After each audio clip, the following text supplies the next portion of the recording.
murakoze cyane. naho Mwaka TV Rwanda irabakunda cyane.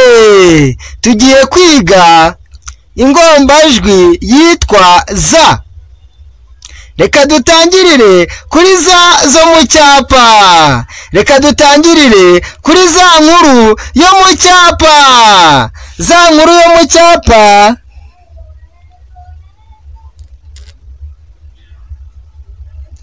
nuko nguko yandikwa. iyo ni za nkuru yo mu cyapa. reka tujye kuri za ntoya yo mu cyapa. za ntoya yo mu cyapa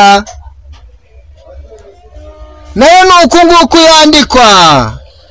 reka tujye kuri za zo mu mukono. za nkuru yo mu mukono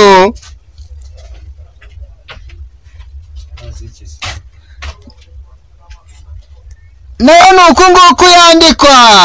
iyo ni za nkuru yo mu mukono. reka tujye kuri za ntoya yo mu mukono.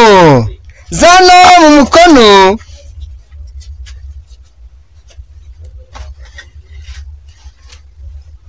nayo nuko nguko yandikwa. iyo ni za ntoya yo mu mukono.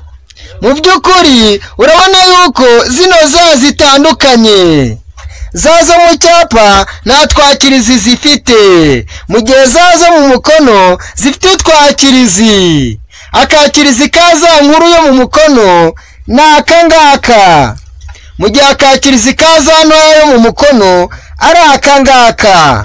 kandi ikindi, icyapa ntikiberama mu gihe umukono uberamamo gatoya, uberamira iburyo. kandi ikindi ni uko tuno twakirizi utungutu nyine tujya kwakira izindi nyuguti kugira ngo bifatane, kuko umukono ufatana. murakoze cyane. amazina ni Justin Niyonkuru. mukore subscribe, mukande no kunzogera kugira ngo ibyo tubagezaho bijye bibageraho mu buryo bworoshye. ikindi, mutange komenti igaragaza icyo muvuga kuri ino video, kandi musharinge, musangize abandi ibyino channel kugira ngo nabo bajye bayikurikira. murakoze cyane, turabakunda ku mutima.